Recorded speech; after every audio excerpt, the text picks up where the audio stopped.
Islam, Islam, Islam, Islam. Peace and hotep. Just want to say welcome once again. We're back on deck. It's January 28th.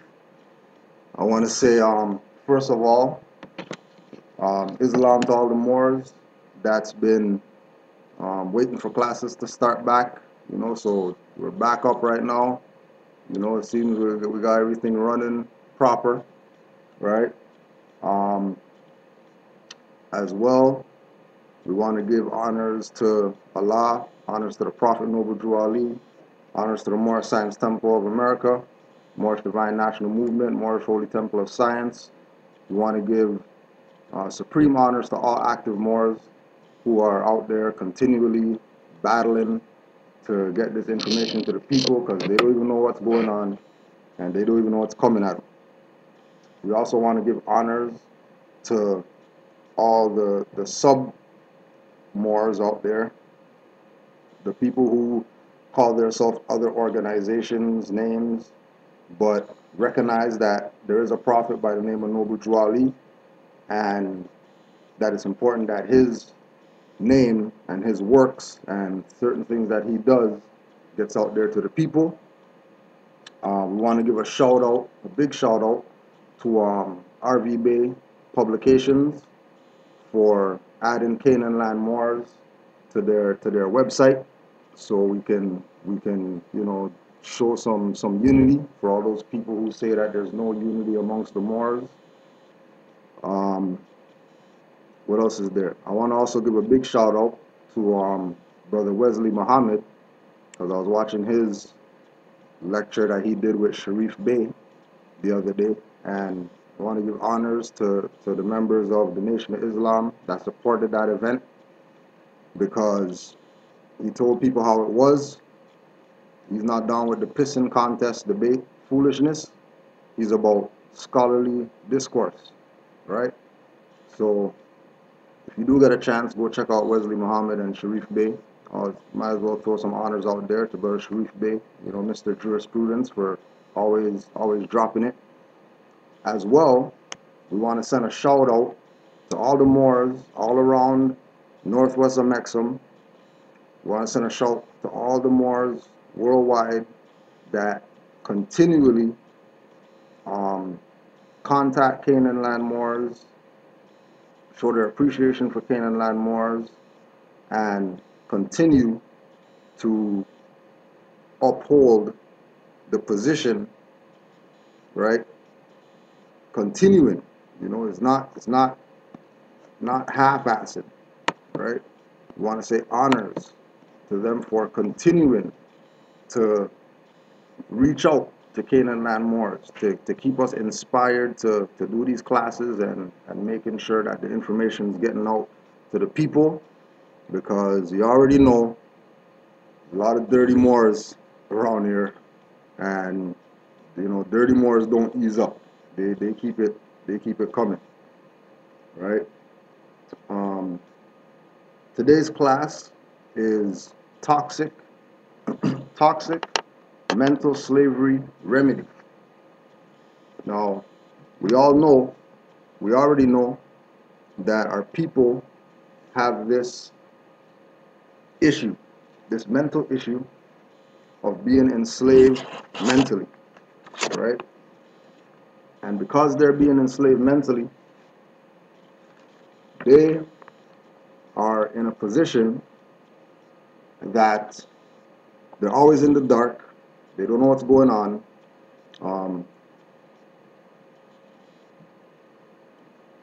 Specifically, when Moors put our people onto what's going on, they always got something to say. They're always challenging something. They're not going to go with it.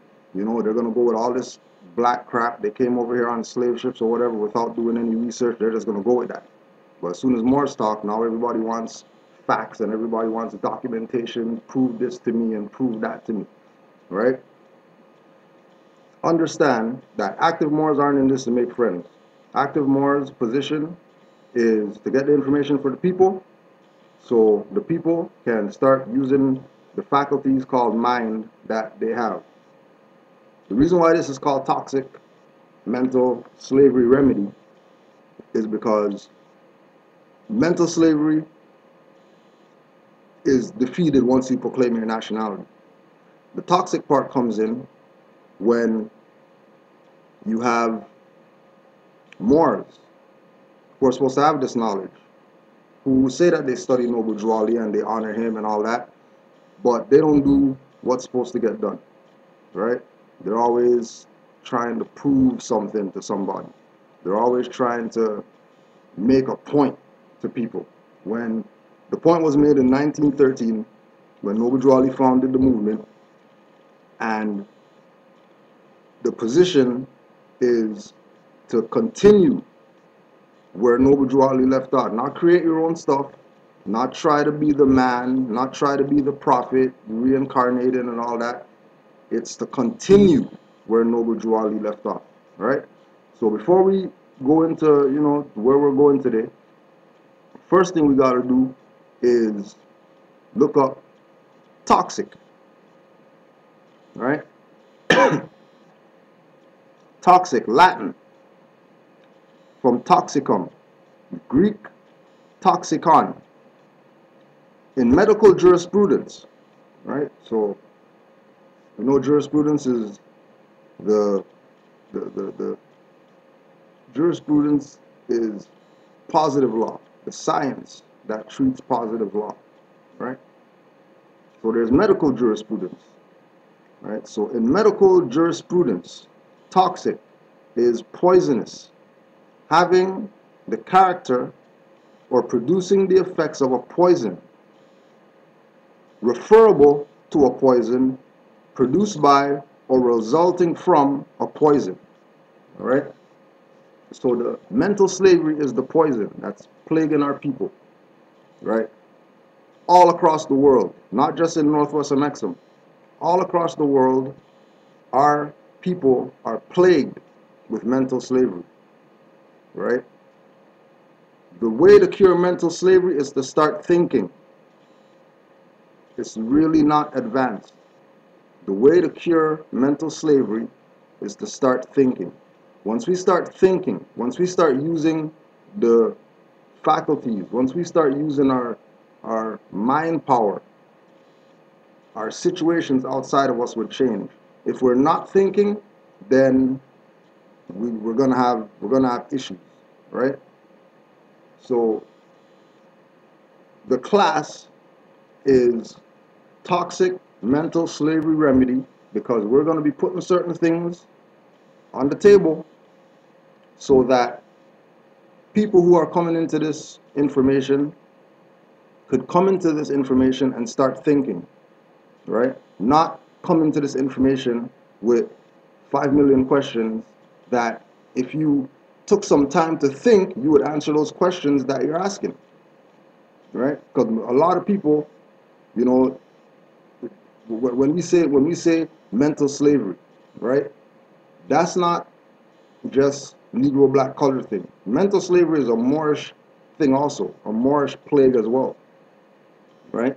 Because there's Moors who come into this information and they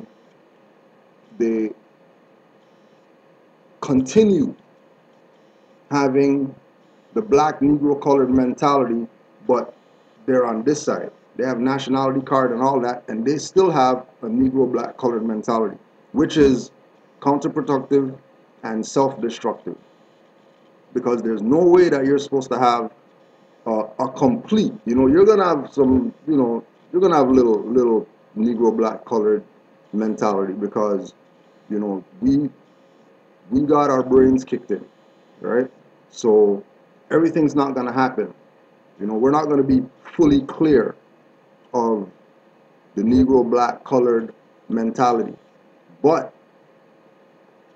understanding what Noble Drew Ali brought, studying what Noble Drew Ali brought, is supposed to inspire our people, right? It's supposed to inspire them completely, right? To make a change, right? It is to make a change. And You know, Noble Drew Ali took the position that forget what everybody said, I'm gonna give you what it is that you need. You don't have to go research anything. When you go check Noble Drew Ali's literature, he gave us everything. All right? He gave us everything that we need. All we have to do is take some time to research what he said. Certain things, certain keys that he dropped, right? Like nationality. Go look that up. Google it. Go around and ask people at your job, whatever. Just ask them. You know, nationality. You ever heard about that before? Get what their perspective is. Because we've been so um, we've been so ridiculed as a people that majority of people don't even want to have no conversations with us when we approach them. Their only mentality is make money off of us, and that's it. No conversation. Think about it as when you go to stores, right? And just lay in the cut and watch how they deal with all the other patrons that come to the store, right? And then when you go up, you know, with your, you know, hat backwards, you know, pants down here or whatever, and see how they deal with you. Here's the thing, give me the money, get out the store. With other people, there's conversation. They might even get a hi, how you doing? They might even have a little conversation, you know, just about nothing having to do with what they're in that store to buy. As soon as we go in the store, you know, 5 people around you, you know what I'm saying, watching your every move and all that, and then we're claiming that that's racism and that's prejudice and discrimination, and well, it has nothing to do with that. It has to do with we've taken a position of, like Noble Drew Ali said, we've taken an uncivilized position and try to force it on a civilized world, and when the civilized world rejects us for being uncivilized, we blame them instead of correcting our position, right? And that's something that's taught. And if that's something that's taught and that's something that's in our mind, that's part of our mental slavery, how we look at things, our perspective, our perception of things, right? So our first stop is going to be MSTA degrees, right? You can go to rvbaypublications.com if you want to purchase any literature from Sister Rosmariah V. Bay, Sister Anaida L., Brother Taj Tariq Bay. You can also check out moorishcivilletter.net, and moorishcivilletter.net is headed by Brother Abdullah L. Talib Mosey Bay, right?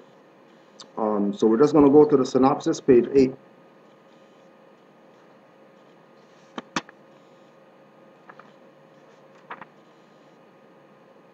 Or we'll start at page 6. Some people actually have the gall to get angry and envious when the youth and other newly conscious Moors come into the movement with their eyes already open. Obstructors of free thought and knowledge are well aware of the fact that an informed person is hard to enslave. Their traditional mystery systems, rooted in fear, guilt, and superstition, carries little weight with those who are enlightened. However, that unjustified negative position and attitude has been taken by various persons in the Moorish movement. Others, with questionable motives, choose to make biased assumptions without having studied ancient history, ancient culture, geography, etymology, and law, etc.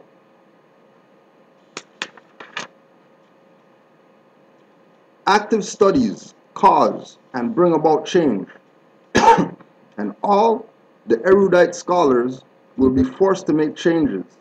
You may find that as your own misconceptions begin to dissolve, another social dynamic will always raise its ugly head. This sometimes causes distractions and dismay. I may reference to the scenarios wherein The untoward activities of some trusted persons holding positions of leadership and authority are found to be wanting. Some will also be willing participants in knowledge suppression. Knowledge commands merit from them. Illiteracy practices are contrary to Moorish culture, and by character reeks of Inquisition influences and Code Noir edicts. So let's just stop there a sec. Illiteracy practices are contrary to Moorish culture, right? The reason why illiteracy practices are contrary to Moors is because the Moors are the founders of civilizations. So we don't have time to be illiterate. We don't have time to not know. Our position is to know. And if we don't know, our position is to seek out somebody who does know so we can raise our bar mentally, right? Nevertheless, and to the benefit of the Moorish nation, active and devoted natural people, right? So remember, active and devoted natural people, not active and devoted Moors, right? Active and devoted natural people, because everybody has a stake in this Moorish movement, right? Everybody has a position to play in this Moorish movement. And if you don't want to take a position in the Moorish movement, no problem. You're just going to get steamrolled and, you know, you'll be non-existent, right? Because whether people think that they have something to do with this, you know, it's like when people say, well, you know, what's nationality going to do for me? Why would I say that I'm a Moor? You know, how is that going to benefit me? If people are asking those type of questions, they have toxic mental slavery. Because if you're not going to want to know about nationality, but you're going to want to know when the Heat's playing next, and when the Raptors playing next, and who scored the most points last night or whatever, you have toxic mental slavery. Because those people out there on the basketball court, they don't care about you.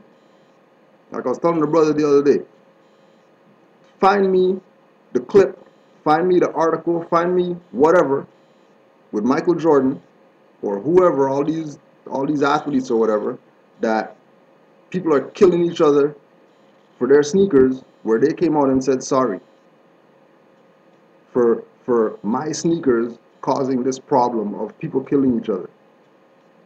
Find me somebody who has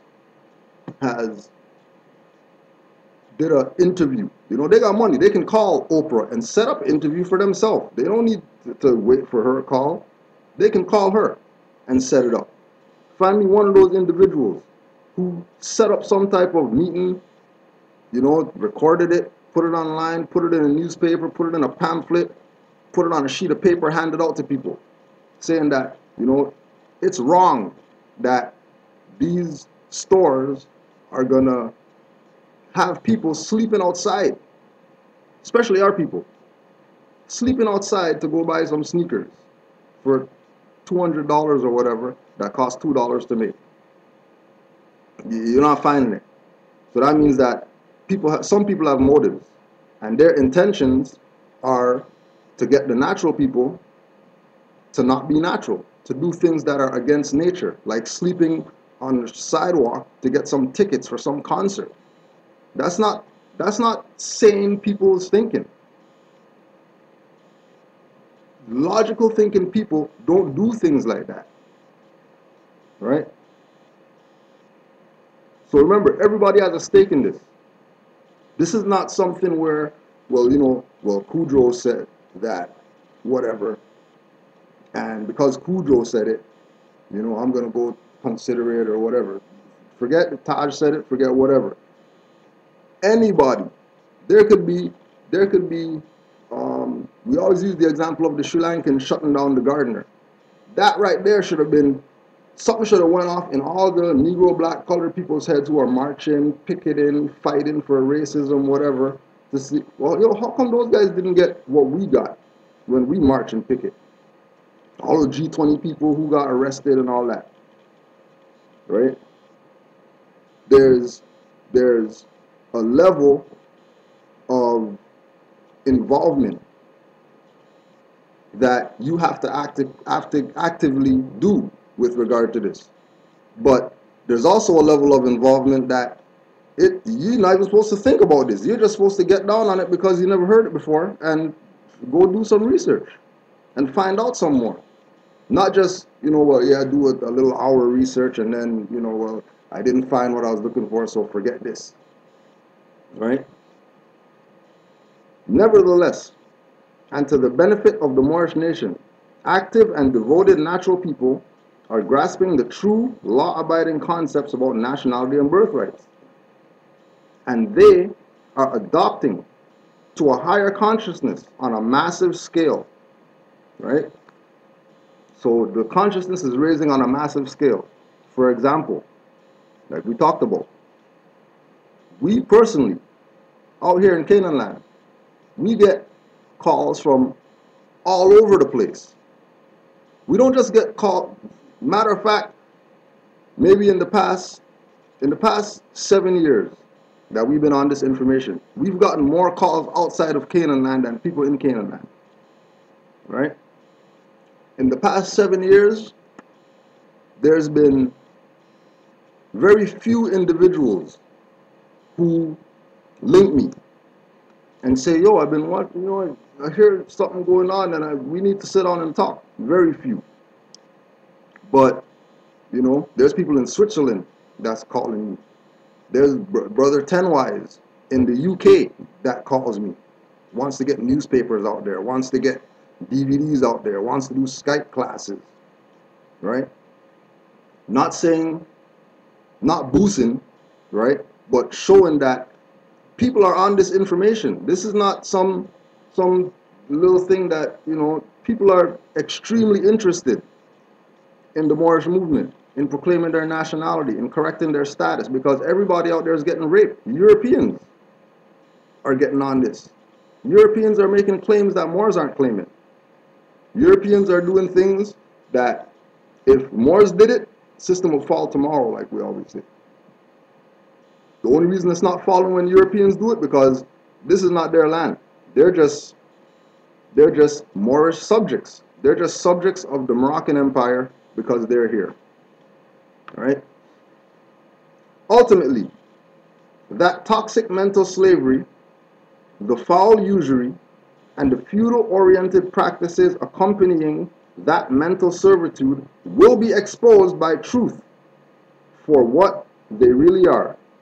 The natural people will dedicatedly gravitate toward allodial thinking and to right law actions. They will also be acknowledging, proclaiming, and defending their inherited estate, their Moorish nationality, and their birthrights. So once again, MST of A degrees, right? Little book, easy read, right? Next book, the Montauk Book of the Dead, Peter Moon, European. So let's see what this European has to say. For all those Negro, black, colored, African, whatever people out there who are confused about the Moorish movement and what Noble Drew Ali brought and why he do it and why we call him a prophet or whatever.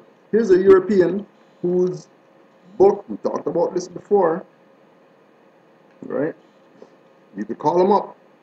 Call up the Library of Congress, right? Ask them about Peter Moon, Montauk Book of the Dead, ISBN 978-0967-816234. Library of Congress control number 200-592-1593. European, right? This is what he knows. This is what he's went out and found out about Noble Drew Ali and the Moorish Science Temple. Just on his own study. The Moorish Science Temple. Any understanding of the Moorish Science Temple requires an understanding of its founder, Timothy Drew. Born in North Carolina to parents of a former slave father and a Cherokee. Losing his parents at an early age, Drew went to Egypt either as a merchant seaman or in some other capacity, and was surprisingly met by a group of wise men. or mystery school representatives who were expecting him. Now remember, this is in the Library of Congress, and the Library of Congress hasn't kicked this book out of the Library of Congress, so everything in here is legit. Everything in here is something that you can use as a reference. This is in the Library of Congress. This book is in the Library of Congress. So every single thing that he's talking about in here has some type of validation to it. This is not something he made up. He's talking about he got it from the Akashic records or whatever. This is information that is accessible to anybody who wants to read and learn about Noble Drew Ali and the Moorish movement. Taking him to the Great Pyramid, they blindfolded him and took him to the king's chamber, where he was told to find his way out. This is an ancient initiation in which the individual is left to sink or swim. Right? So, again, everybody has a stake in this. This is why he put this out. Because he knows that if he doesn't put out what he knows about the truth about the history of the Moors in America, that he's going to get it. As a European, he will get it. Because we have to get out of the mentality that there's a God that's gonna, do something to us, or there's a devil that's gonna do something to us, and recognize that nature is the one that's gonna be kicking ass when stuff starts going on. Just like found out today that there was snow in Atlanta today. Atlanta had snow today. I don't know if it's in the news because somebody showed a picture that they took from out their window that lives in Atlanta. It snowed in Atlanta today. And Noble Drew Ali said, and I quote, "The warm weather is going to be in the north and the cold weather is going to be in the south." Noble Drew Ali said that. That's prophecy manifested in 2014 that he dropped in 2013. What up, yo? What you say? You all right? Yeah. Right? 2014. Noble Drew Ali's prophecy is manifesting that the cold weather is going to be in the south. We're just talking about there's snow in Atlanta today. Oh yeah, trust me. Yeah. Right? That's all. Getting it. It can, of course, result in death. We're going back to the left to sink or swim. Eventually, his sponsors found him quite alive between the paws of the Sphinx. He was found worthy and commissioned with a new mission to revive the Moorish Empire and teach the displaced Moorish people about their lost heritage. Timothy Drew was given the name of Prophet Abdul Sharif Ali, which was then converted to Noble Drew Ali for his English-speaking American brethren. The Moorish Science Temple emerged in 1913 when Noble Drew Ali received a charter from Woodrow Wilson to teach displaced Moorish nationals the truth about their heritage. It was said that Drew Ali was able to retrieve the original Moroccan flag from the White House safe. Now, remember, this is a European, right? Yeah, you could just move that thing right there. You could just put it on there. Right? This is a European, right? This European is dropping stuff that Moors don't even drop. Right? And to put it in there, just to put it out there, one of his main references is Elihu Pleasant Bay's book, Exhuming of a Nation. Right? And Islam to our brother Elihu Pleasant Bay, who's been working, right, to get this word out for the people. It was the flag of Societas Republica e al Moroccanos, which translates either to the Al-Moroccan Republic Society or We the People of the United States of America. So let's put that one again. It was the flag of Societas Republica e al Moroccanos, which translates either to the Al Moroccan Republic Society, or We the People of the United States of America. Let's stop there for a second. So the United States of America is represented by a so-called banner called Stars and Stripes, right? And we know that the stars on the Stars and Stripes doesn't represent no 50 states or nothing like that. It represents the universe. Because all those people are high-level Masonic individuals, and they're not playing no religion and 13 colonies and stupidness like that, right? So the stars represent the universe, right? And the bars, right? The 6 white stripes represent the 6 European nations that came over here, founded, got permission to come over here, Treaty of Morocco and all that, Treaty of Peace and Friendship, come over here to live because they were running from the king in England who was persecuting them, right? But then there's also 7 red stripes. The 7 red stripes is the same 7, red 7, that's on the book Noble Drew Ali brought to the Moors, right? That represents the 7 Elohim. Now, they're not going to tell you this because they're Masons. They have an oath to shut the hell up, right?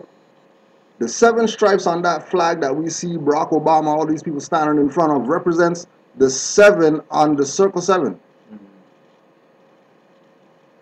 That's why Peter Moon could say that Societas et al. Moricanos represents we the people of the United States of America. Right? Yeah, yeah. All right. Right? So we have to really take into high consideration the impact that Noble Drew Ali had just coming back here, saying that he's going to teach the Moors about their true heritage or whatever like that, right? Because his position basically destroys anybody else's position in this land that's claiming anything. Everybody gets destroyed. Nobody has any say, nobody has any authority, no power or whatever like that, because everything that they're using in this land is based on the Europeans getting permission from the Moors, right? Which brings us to Canaanland. And why Canaanland, the flag of these people up here is represented by white and red. And the white represents the European nations, and the red represents the Moors. Where they got their authority from, why they came up here. Matthew da Costa was the one that found Canada. It wasn't no European. Right?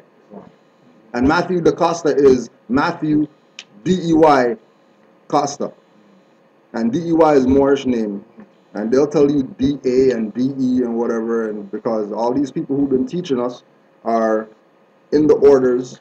Yeah, just flip the kettle on if you want tea or something. Just water. Yeah, that's all. Yeah, it's in the fridge right there. Right? Almoricanos was the colloquial name for the Americas prior to European colonization, and the entire 2 continents were once considered to be part of a Mexum, the name of the ancient Moorish empire which waved the flag of Morocco. As the flag that Drew Ali retrieved was primarily red, it was also known as the cherry tree. Quote, right? Right? Here where he's going with this. Morocco was, not coincidentally, the first nation to sign a treaty with the United States of America. The Sultan of Morocco had sued for peace because the colonists had enslaved a considerable number of citizens of his empire. So this is where we get like the Sundry Free Moors, right? This is where we get Washita, Moors, right? This is where we get all these individuals who are indigenous to this land, which means they're subjects of the Emperor of the Morocco, that got caught up in the so-called slave trade, and then people lied and said they brought those people over here from somewhere when they came from right here, right? In order to create this facade that, you know, over here is obviously, you know, Europeans rule over here, you know, so since Europeans rule over here, right, you know, then these other people came here from slave ships, then the Europeans have jurisdiction here. This is obviously their land if they were the ones that brought people over here from. That's the game they're trying to But pull. that's the game they're trying to pull. I also thought about something else. That the other game I thought they're playing is that they basically had this war.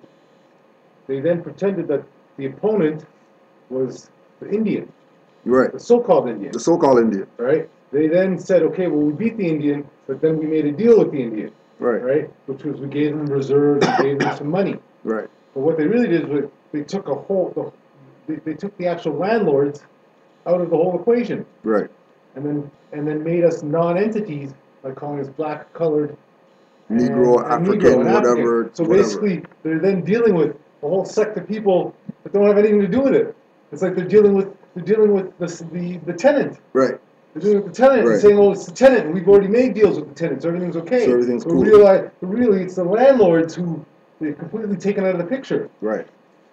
And taking that, put on that jacket, Put on the landlord jacket. The landlord No, jacket. they're pretending they're the landlord, That's right. and then the landlord Well, but thinks I- he's a tenant, That's right. and he's renting and paying right. taxes That's and right. paying tickets That's and dealing with all this stuff when But what I'm they saying already is, they already actually- have this information. This is not some information that the Moors are just bringing up all of a sudden, because this is information that they All the know. information, yeah. You know, it's interesting. You gave me that other audio CD, the one that Yeah. The what? So Yeah. that one was just hitting it right off, talking about Yeah. heritage, which is the land, which are the products of the land, which are all of the things that you can use on the land, Right. right? And then the culture is how you use them, right? But basically, they've taken ownership of all of that. Because it's interesting. On my work, when I fill out my work application, it asks you for your SIN number, then it asks you for your name, because it says that it is going to the Canadian Heritage Foundation. Interestingly enough, heritage, which means the land, Right. but it's also tying you, because on the other CD that I was listening to was talking about how basically products of the land can also be people Right. and your soul, right? So those things are also commodities, Right. which they then tied it to it. But if they tied it to a Canadian heritage, if there is no Canada, because Right. Canada is just a corporate Right, entity, right. then you're really being tied to the corporation Right. again, and Exactly. being part of the corporate entity, not the natural entity. Right? And just to stress the point, right? Just to stress the point about no such thing as Canada. Before we go back to this, right? There's this book right here, high school book, right? High school book, out here. The Blacks in Canada, a History, right? And this is printed by McGill University Press. McGill Queen's University, so even the Queen is involved or whatever, right? And they have a chapter in here called The Canadian Canaan. The Canadian Canaan. In a history book from high schools out here. And then when we say Canaanland, everybody's going like we're weirdos. What are you talking about? There's no where do you get that from and all that? When it's in the books in the school that this land is known as Canaan, right? So back on. When the United States did not respond, the Sultan's men kidnapped American citizens until a treaty could be worked out. As a result, any person of any color, including slaves, could go to the government and proclaim themselves as a free Moor. any person of any color, including slaves, could go to the government and proclaim themselves a free more. Oh, why could they do that? Right? Let's talk about this. Right? Why could any, right? There's not any special treatment for anybody around here. Any, including slaves. Right? Because in the Citizenship of the United States, Expatriation Act, etc., they say that citizenship in Morocco, which is here, not over there, citizenship in Morocco may be said to be governed by the laws pertaining to the same in other countries, with the exception that all persons residing in Morocco who cannot prove foreign citizenship or protection are considered ipso jure as Moorish subjects. Right? Now, so this is citizenship law of this land saying that if you can't prove where you're from, so let's say you're a slave and you don't know, and you know, and they, you know how they talk. Well, you know, we don't know where we come from, you know, so we're gonna call ourselves X and all that type of stuff. You're not an X, you're more a subject. Yeah. So claim your nationality, because you have a right to do that. Right? That's where Peter Moon's getting this concept that any person of any color, including slaves, could go to the government and proclaim themselves a free Moor. Right? And that's the same thing that Sundry Free Moors did, because they tried to label them as slaves, and they said, well, no, we're not having that. We're not having that. We're not having you just go online and just Google.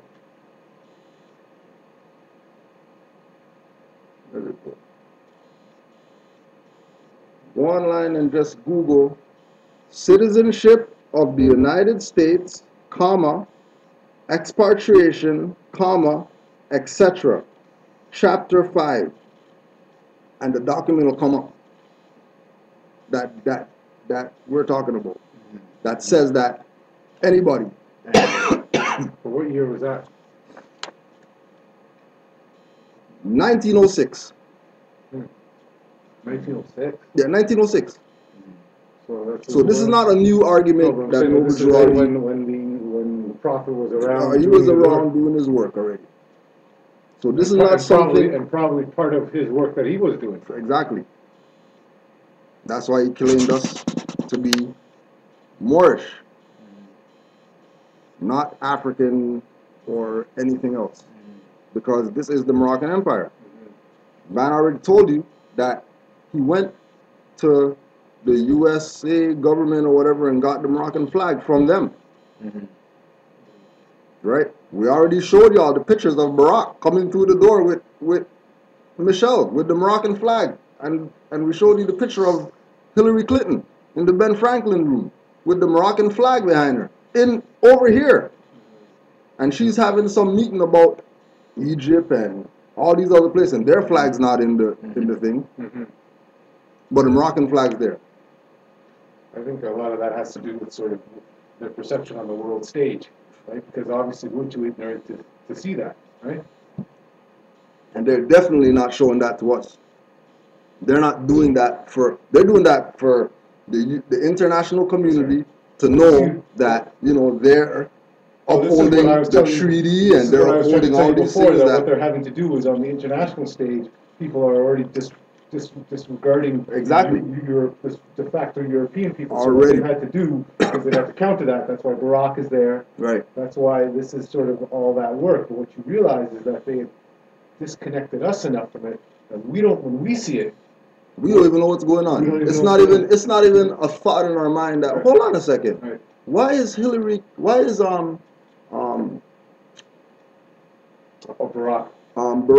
coming out of this doorway. Coming out of this door with the Moroccan flag right there. Right.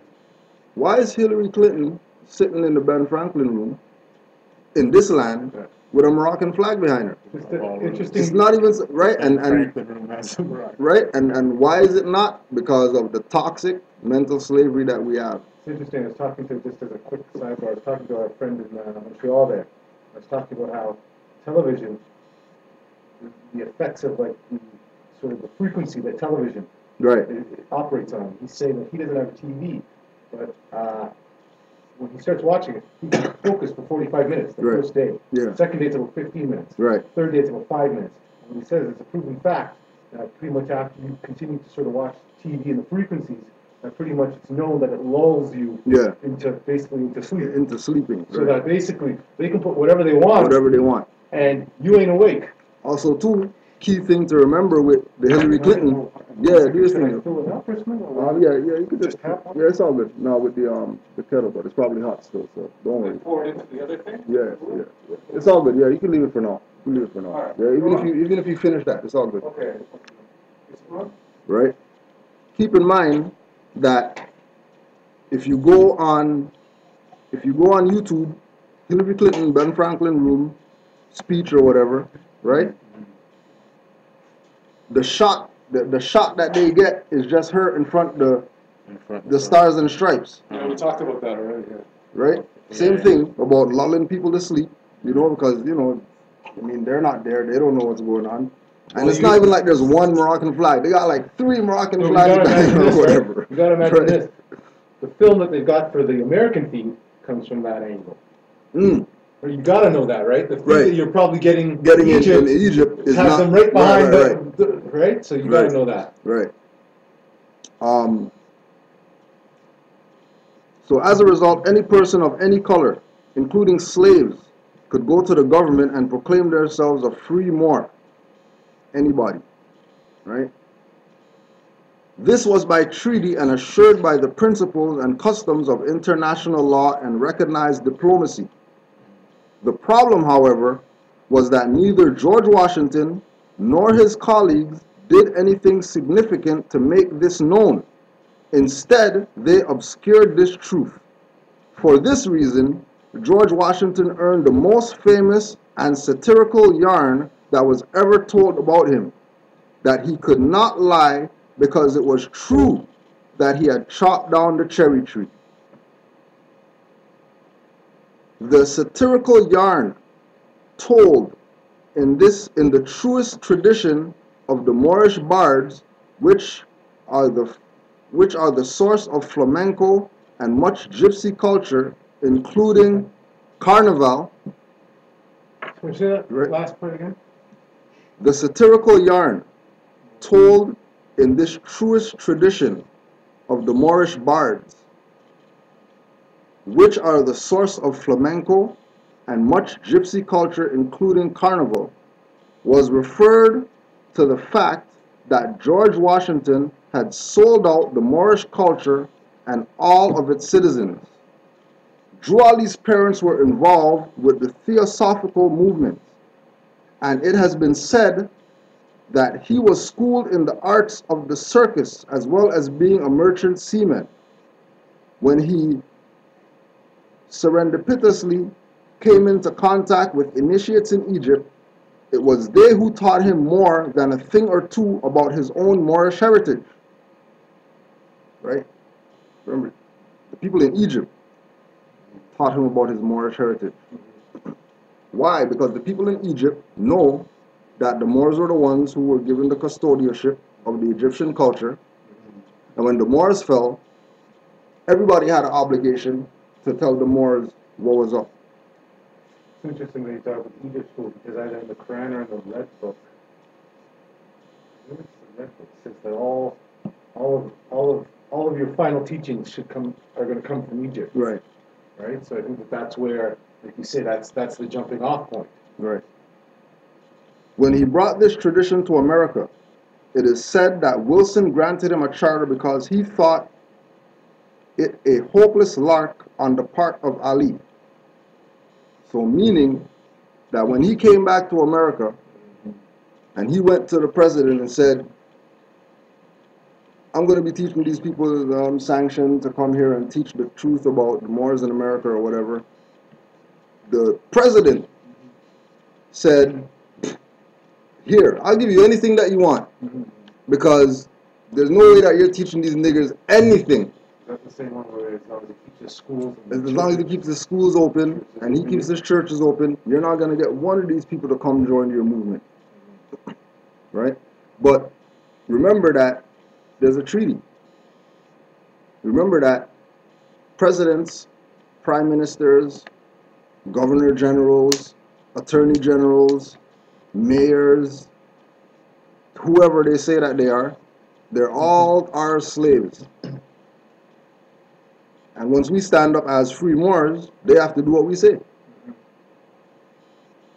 It seems like a battle because people are still sidestepping with this. People are still, well, I don't know if I can, maybe, should I proclaim? Well, I don't know if I should, you know what I mean? What are you thinking about? I already told y'all that. They threw out 8 tickets that I got. They threw out 8 tickets. No license, no ownership, plates, whatever, fictitious plates, counterfeit plates, tint too dark, tires balding, you didn't report accident. They threw out all that. And they fined $20,000 for insurance, which is supposed to be $5,000 only. They fined $20,000, right? Fined $20,000. Majority of people, they get fined $20,000. They got a license that's getting suspended. Majority of people. Well, considering I didn't have a license, what are they going to do if I don't pay? This is not China, where there's debtor's prison and stuff like that. Right? What are they going to do if I don't pay? And not only not paying, but just sending them a documentation, just saying that, well, you guys say that I owe $20,000.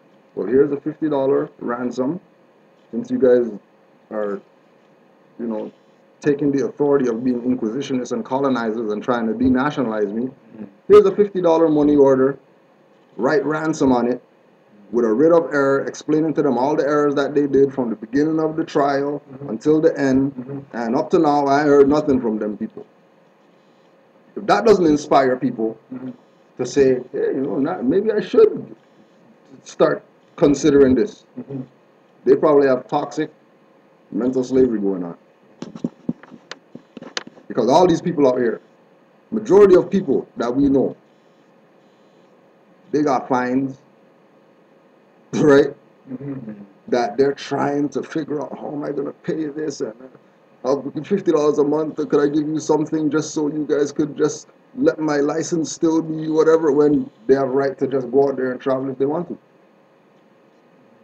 right? But not as individuals, because this is nationhood. This isn't individualism. That's why I'm not going out there with no Moorish plates, talk about exercise, nothing. Because they'll railroad me again. Why? Because they have all these Negro, black, colored people out here who don't know about their birthright, that's funding them.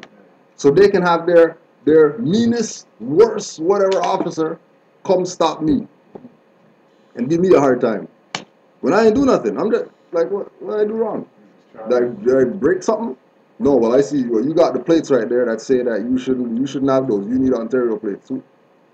When the guy from New York comes over here, you don't tell him trade in his New York plates for Ontario plates so he can drive around Ontario, and then when he's going back, we'll give him back your New York plates and now you can go. They just leave New York people alone.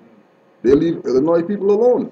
They leave Florida people alone. They leave Quebec people alone. So what's the difference? The difference is that we trump them. They're destroyed if we stand up. They're destroyed. But the toxic mental slavery, because people want to listen to these debate guys talk shit about Noble Drew Ali and that, he plagiarized this and he's not a real prophet and whatever like that. But then, Cujo isn't paying no $20,000. The sister right now, right? The sister in Detroit, in Michigan, right? Got some tax tax whatever letter. You need to pay taxes, or we're gonna They do want whatever. money, they didn't pay You want money. tax, yeah. She sent them a writ. Well, yo, you know, this is what. She got 2 letters. She got 1 letter from the lawyers people of the tax board, and she got a letter from the tax board. Mhm. The tax board said, well, we received your documentation, we did our research or whatever, and we're not pressing no we're not going further with this. Here's a letter. If anybody comes to you with anything, just show them this letter or whatever. Mhm. And then she has a letter from the lawyers people saying, we're going to go take further action against you if you don't. That means that there's obviously 2 sides to this. There's people who are down with it, that know what it is. As soon as you say something, they already know what's up. And then there's people who are, their job is to racketeer and extort by any means necessary. Send you any type of letter, any type of documentation to make you pay. And if you pay, they're going to Punta Cana tomorrow. On your money that you could have took to go on vacation, but you can't go on vacation because they got you going in your pockets for everything. And all it takes is us having some balls. And just once, just question them on something. You don't even have to go far. Just question them on something. Hey, I just wanted to know. And just question them on where they get their authority from to say that they are going to do whatever to you. Just question them on that. Because they have to reply. Yeah. And the answer is? Right? They have to reply. And if they don't reply, then they default. And then that means that anything that you said is obviously legit. But if we get into the toxic mental slavery and we start thinking, oh, well, you know, this is the governor general that's coming at me, or this is the police officer, oh my gosh, I don't know what I'm going to do, then you're already lost already. The other thing I've realized, part of the battle, which I'm starting to realize, is that, see, they've got institutions, so to speak, set up for that cause alone. Right. So they get up in the morning, and their job, JOB, is to come in to take your energies. Right. You have work to go do to support your family and these kind of things. And then they have these fraudulent tribunals and stuff that you then have to go into. So you then are sort of in this place where you've then got to, if, for example, you've got work every day, you may have to go to this tribunal twice. Twice, 3 times. And they'll make sure that you come there 50 times. And then not only that, you may have to spend all day there. It's not the kind of thing where you just go and leave or whatever. You're there all day. Well, you've known that too. Right. Where you're supposed to be called at 10, so you say to work, I'll be there half day. Well, then they know when you're up there for your thing, they're going to look to keep you there all day. Right? So you've got to, what I realized is that this is about doing the works. Has to be done. That's what what we were saying in the beginning, that everybody has a stake in this. As much as they might think those Moors are, you know, crazy people. They're stealing people's houses and they're not getting licenses. How could they do that and whatever? They're about to get raped. And they're not even looking at it like, if you don't stand up, you're getting steamrolled. Like, if you don't stand up, they're steamrolling you. Well, what about if I stand up and they steamroll me? Well, at least you got steamrolled with a nationality and you have recourse now. You know? It's like, you know, it's like the cartoon. You know, when the steamroll go over the guy and then he's flat and then he does the, you know what I mean? And then the other guy comes with the straw and puts it in his mouth and just blows him back up and okay, well, no, back to normal. Now let's go again. You know? Because we stand up for everything else. Yeah. We'll stand up for, you know, we'll fight people because, you know, LeBron, you know, well, LeBron's the best. No, Derrick Rose the best. No, Michael Jordan's the best. And we'll sit there arguing about that. But as soon as somebody says you owe 50,000, nobody's not arguing with nobody. Nobody's not questioning anything. They're just going with it.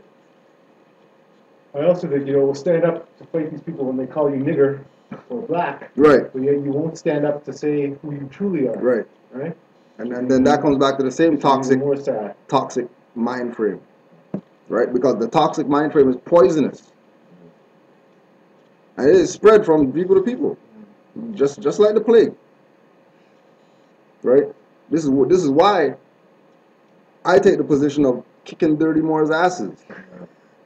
Well, they're the worst kind. Because that's the issue. Because they're the ones that's distracting people, having people think that the Moors are, you know, talking about something that isn't validated in law. This is in the freaking Library of Congress, That's what. the biggest library in the world. Has this information that we're talking about on the freaking U Street that 17 people are on. There should be 5 million people on this thing right here, Straight. right? But Beyonce's Grammy dance or whatever has 500,000 hits on it, Watching that shit. right? That has 5,000 hits. And then not only does it have 5,000 hits, but it also has 500,000 or 5,000? 500,000 hits, right? Not only does it have that, but it also has people talking negative about it. Well, once you click play, you just validated that. How about just block it out, not even pay it any attention, and go study?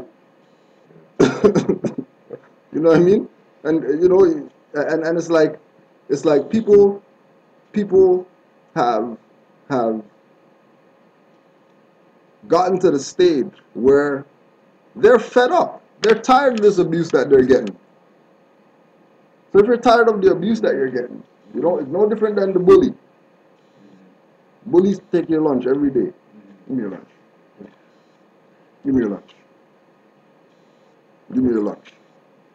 Like, eventually, you'll be like, you know what, man? Like, I'm 5-6 days I ain't eating on lunch or whatever because you're taking my lunch or you're a fat boy and all that. Not happening. It's not happening again. It's not happening. Everybody, all the nerds one day eventually stand up. Go to the beach and they do that, whatever. You know what I mean? No more kicking sand in my face. You know, it ain't happening. Right? You know, and Noble Jolly set the order for us not to get sand kicked in our face no more. Right?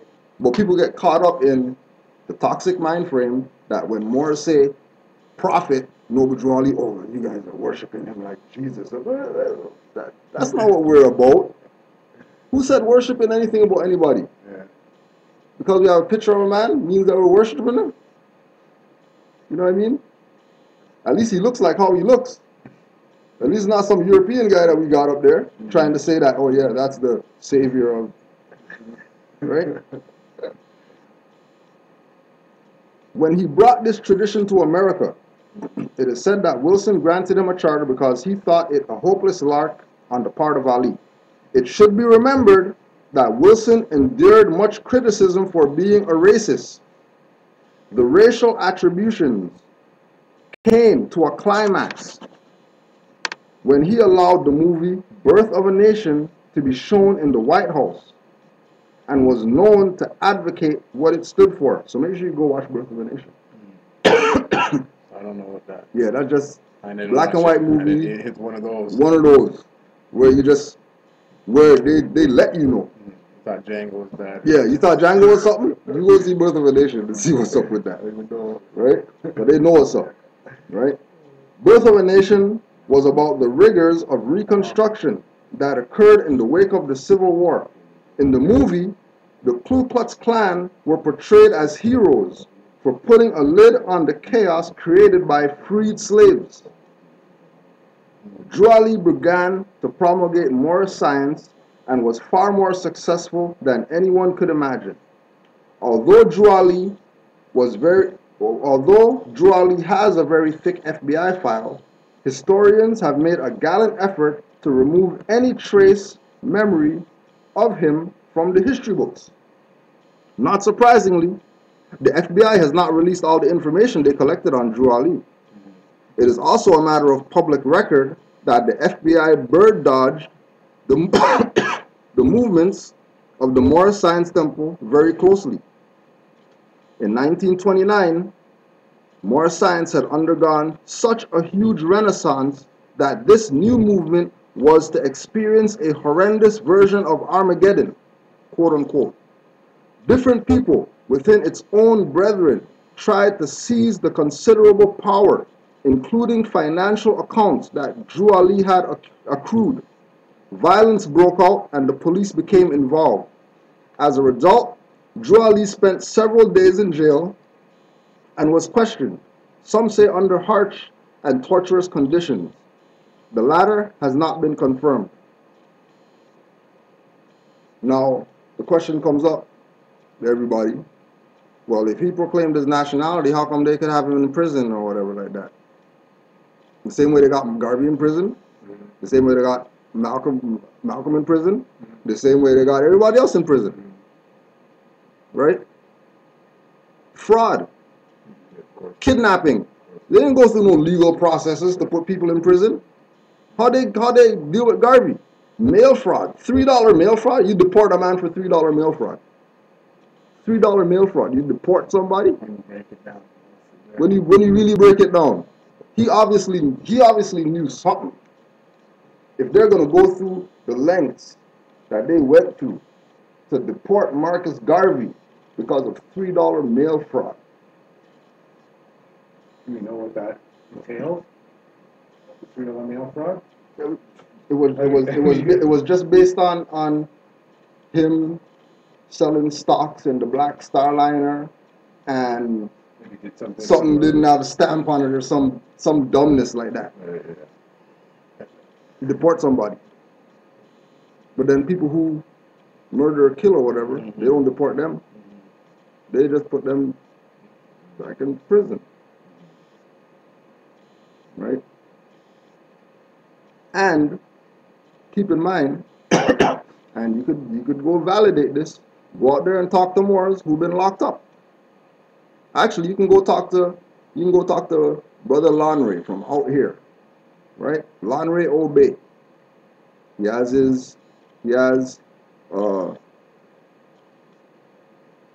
interview or whatever on YouTube, right? Canaanland Moors, Lanre Obey, Lanreobey, where he talks about when he got kidnapped, right? And he's in the cell or whatever, and the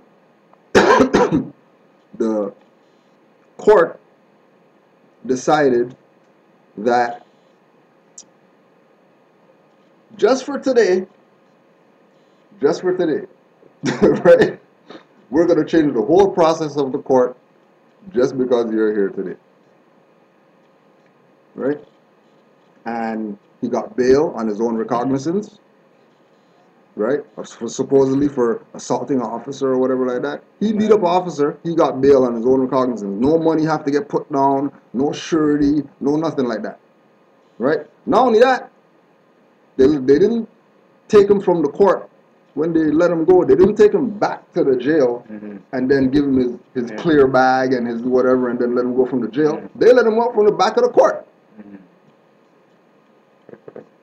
So if you're going to get arrested, but they let you out the back of the court, it wasn't really that bad. The arrest isn't really nothing to, bring up. Like, well, nationality didn't protect you, they arrested you. Well, they let me out the back of the court. What's your point? Yeah. You know what I mean? I also think too that unfortunately these are the steps that we're going to have to take. Because of our forefathers and foremothers who didn't do that work. Exactly. And the work's on us now. And unfortunately, what we have to do is we have to continue battling to fight. This isn't going to be some pushover, because we have been not employing. We've been giving these people our energies. Yeah, in every shape and form. In every shape and form. I was trying to think of the term of where we've been sort of sending their children to school. Right. Basically, what we've been doing, right? Right. Even though, and then people say, honor, we honor Malcolm X, happy birthday Malcolm X and whatever like that. When he told them, only a fool is going to take your children to the enemy school to get taught. That's right. But nobody's not following that part. That's right. They follow all the black whatever stuff. That's right. But then, what about the part where he said only a fool would let the enemy teach your children? And funny, you were talking about that dollar and a bullet thing, and you're saying basically, it's you don't go to the criminal's court, you take the criminal to court. Exactly. Right? I think there's another phrase in some of that stuff. You don't let the criminal describe the crime. Exactly. Right? Right. So as a result, right, this violence breaking out, Drew Ali spent several days in jail and was questioned, some say under harsh and torturous conditions. The latter has not been confirmed. Throughout the ordeal, Ali directed his disciples to be kind and nonviolent. You know where MLK got this idea that, we can kind of, we don't have to be violent with the European. Who's that? No, sorry. Martin Luther. Okay, yeah. You don't have to be violent. There's no need to be violent. We're in our own land. What are you violent about if we're home? There's no need to fight. And if you fight, you're going against drones and tanks or whatever. And what we got? Some pistols, Brother can't even shoot a brother without gun jamming. Right? You think you're going to go up to the enemy with some jamming tools or whatever? And win some battle? When these guys have, they're probably watching this right now. You won't win violence with them. Because like certain people say, those people are the devil. Their lower self is, they're ruthless. Right? They're ruthless. Right? Throughout the ordeal, Ali directed his disciples to be kind and nonviolent. Although he was reported dead, history has offered no evidence of a funeral or gravesite. His death is shrouded in mystery. Key point, remember, this is in the Library of Congress. In the wake of Drew Ali's death, the character who inherited the so-called windfall of this quote-unquote black Muslim movement was Wali Farad, an equally mysterious character who also accrued a huge and sometimes very puzzling, if not contradictory, FBI file. Wali Farad was not black, but is well known for using the term white devil. Before agreeing with the FBI to remove himself from this new movement, he declared a young man by the name of Elijah Poole as his disciple and handed this new movement to him. Elijah Poole adopted the name of Elijah Muhammad and formed the Nation of Islam, which is the premier entity of what has become known as the Black Muslim movement in America. Right? Montauk Book of the Dead in the Library of Congress, letting people know that the Nation of Islam came out of the Moorish Science Temple, that they killed Noble Drew Ali in order to get some other perspective of liberation for the so-called Negro black colored people, because they couldn't have them do the proclaim their nationality. So what they did is they sort of deflected it into this NOI, which is into another, this NOI, which is just another, pushing the black which is agenda. sort of on a religious tilt, Right. not even on a true religion, on a dogma thing. Right. Again. And then because of that, going on the dogma perspective, when people backtrack to Noble Drew Ali, they think religious movement. Because, well, if that came out of the Moorish Science Temple, then that means the Moorish Science Temple had to be a religious movement if it was whatever. But then when we go to Noble Drew Ali and his teachings or his writings with regard to the Moorish movement, right? We organized as the Moorish Temple of Science in the year 1925 and were legally incorporated as a civic organization under the laws of the state of Illinois, November 29, 1926. The name Moorish Temple of Science was changed to Moorish Science Temple of America. Sorry, the last part right there, that last part? The name Moorish Temple of Science Moorish Temple of Science all right, was changed to Moorish Science Temple of America. with the switch to two words. Right? May 1928. And then in 1929, Noble Drew Ali got assassinated. Right. Right? So when Moorish Temple of Science. To Moorish Science Temple. Right? And then Where's remember, Moorish Holy Science Yeah, that's the same Moorish Temple of Science. temple. Yeah, Moorish Holy Temple of Science. Moorish Holy Temple of Science. And Right. then it became Moorish Science Temple. Okay, sorry, wrong. Right? And then 1928, Moorish Science Temple. 1929, Noble Draw leaves off the scene. How come the word out there about the name of the organization that Noble Drew Ali founded is Moorish Science Temple, when that was only around for like 9 months, 10 months? How come when we mention Noble Drew Ali, we don't hear Moorish Temple of Science at all? We always hear Moorish Science Temple, when that was the shortest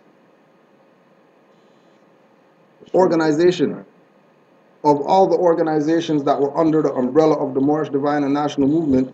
The one that was around the shortest was Moorish Science Temple, but that's the one that people hear about only. That's infiltration. Because if they let you know about Moorish Temple of Science, you realize that this is not a religious thing. This is a civic thing. When he's saying, like we were talking about in the other class, when he's saying divine constitution and bylaws, that's civics. That's not religion. When somebody says constitution, that's not religious in the mind of the individual who put that out. When somebody says proclaim your nationality, that's not religious. That's civic.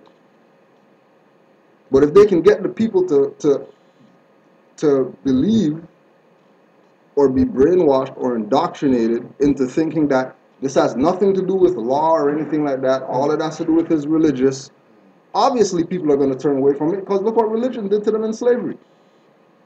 Look what religion represents. And look what religion represents anyways. Where's speaking about religion, right?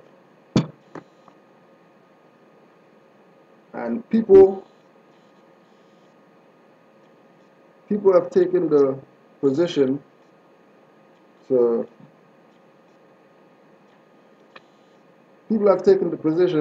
think that the religion that, or religions in general, are schools of thought that help people get better character and help people learn to be whatever and all that, right? Behold a pale horse, right? Like top shelf banned book. Like not even top shelf. They don't have this on the shelf. They just drop this behind the shelf and hope nobody goes back there, doesn't pull out the bookshelf, right? And we send people to go get this, because once again, we're gonna big up our boys. Everybody who says the enemy is the European, right? Peter Moon came out, told you, Library of Congress, right? Behold a pale horse.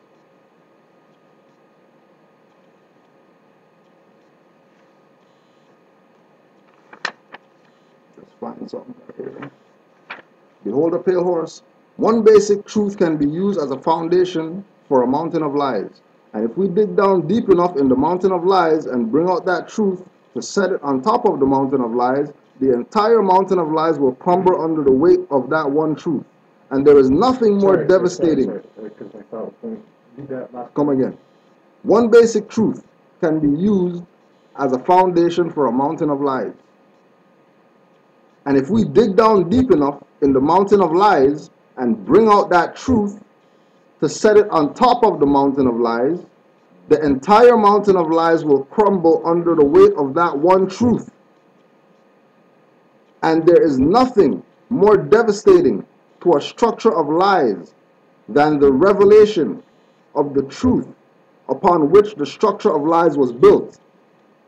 Because the shock waves of the revelation of the truth reverberate and continue to reverberate throughout the earth for generations to follow, awakening even those people who had no desire to be awakened to the truth.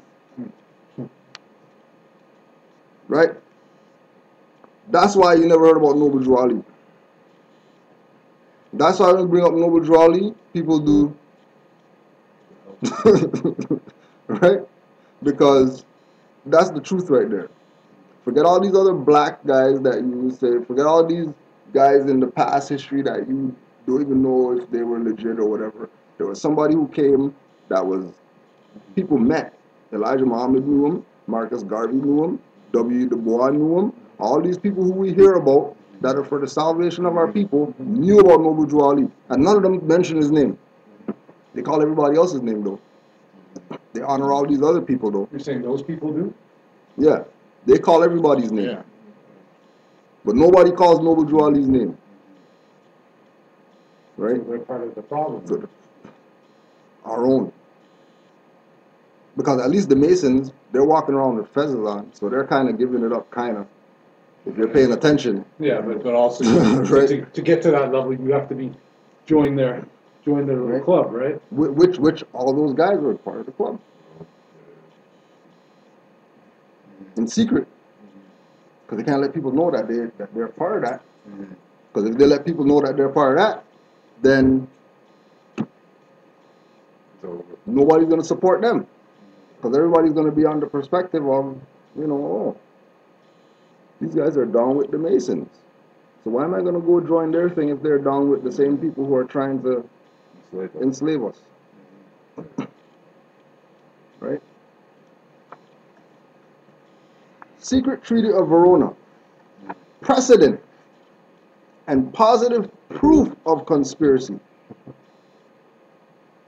Keep in mind with the timeline, Congressional Record, Senate, 1916. Noble Drew Ali, 1913 to 1929. Vatican, 1913. Federal Reserve, 1913. All these slave catcher organizations abusing the rights of Negro, black, colored people, founded during the same time that Noble Drew Ali was doing his work. This was all the counter. All to counter what he was doing. They're not countering Elijah Muhammad and them people. They know that Elijah Muhammad and these people are down with them. They're not worried about them. They're not a threat. They're worried about the one guy. That's why that they're worried about the one truth. That's gonna topple that mountain of lies that they've been pushing on people. That you can go to the government and proclaim that you're a free Moor, even if you came over here on a slave ship. Even if you came over here on a slave ship. Because you're back home. You didn't leave home. Because over here is the same as over there. That's what I'm saying. Right? Secret Treaty of Verona. 1916. Well, secret treaty. This is the discussion of the secret treaty of. That's right there. This is the discussion of the secret treaty of Verona in the Congressional Record of 1916. But the secret treaty of Verona isn't anything new. yeah. The Holy Alliance, under the influence of Metternich, the Premier of Austria, in 1822. So since 1822, they have this information about this secret treaty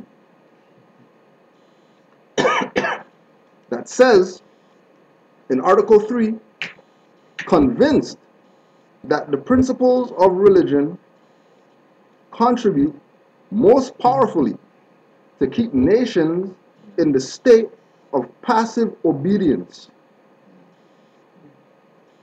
That's the purpose of religion.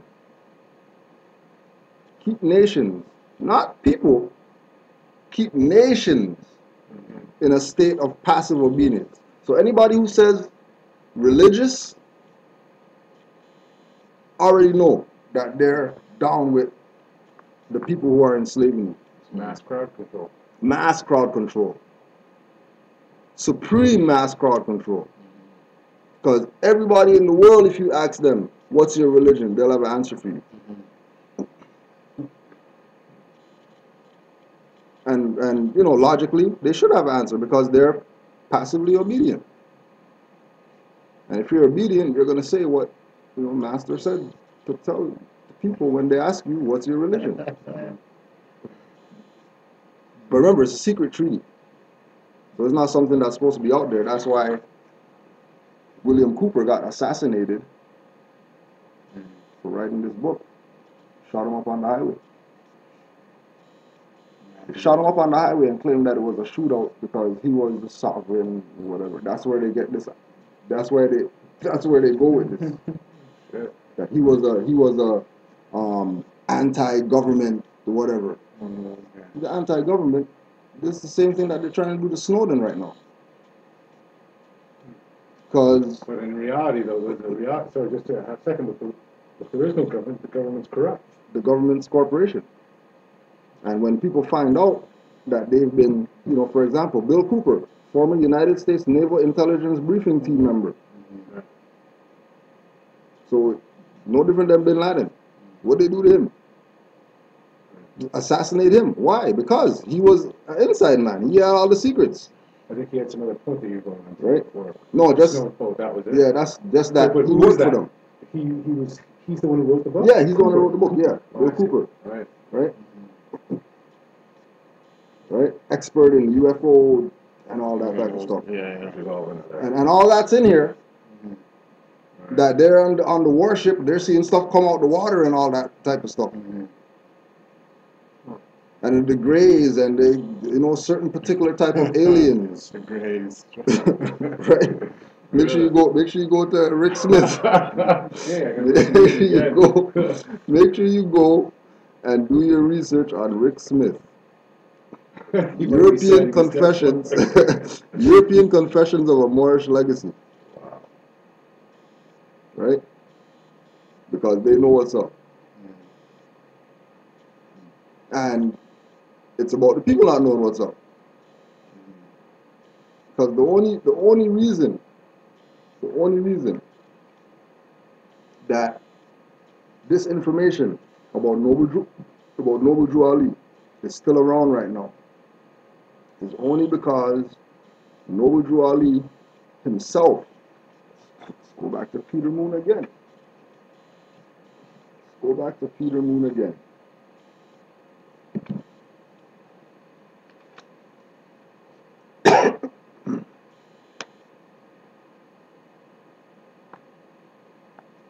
Before his death, Drew Ali could see what was coming down the pipe for the Moorish nation. Accordingly, he saw that the burden of the Moorish people was so great that it could not be easily overcome in a human form. As a result, he opted out and exited. Now, in other words, he chose his death by simply leaving his body.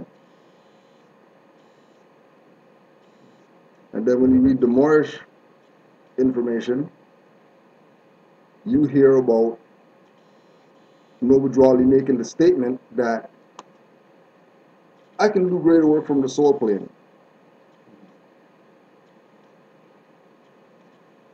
So don't be fooled into thinking that, because there's a plaque in a cemetery somewhere, that there's a body in there.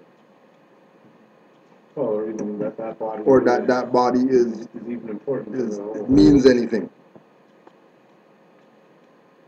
Right? Because he himself said that this is a divine movement and a national movement. And you must be on some divinity if you're choosing to opt out and exit your body in order to get greater works done, because the burden of the Moorish people was so great that it could not be easily overcome in a human form. Well, I also think, too, that in some of his oral statements,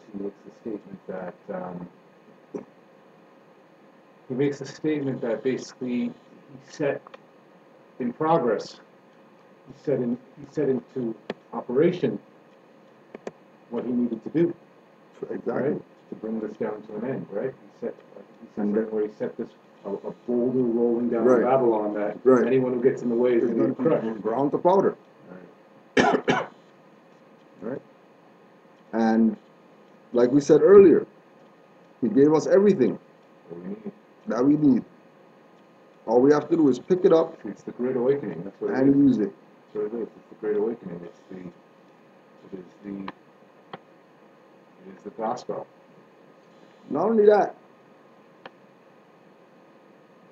whatever the truth of the situation might be, Drew Ali has left behind a legacy that positions himself as an ascended master. This is a European talking, huh? This is not one of the Moors talking. I do not know what is true or untrue about Drew Ali and his magical abilities. There's another thing that you not hear Moors talk about. That he had magical abilities. It wasn't just, like when they talk about, Jesus walked on water and Muhammad did this and Buddha did this stuff and people, oh my gosh, I can't believe he did that. He must be the exact same frequency. But that's not dogma or religion or worshiping some man over some.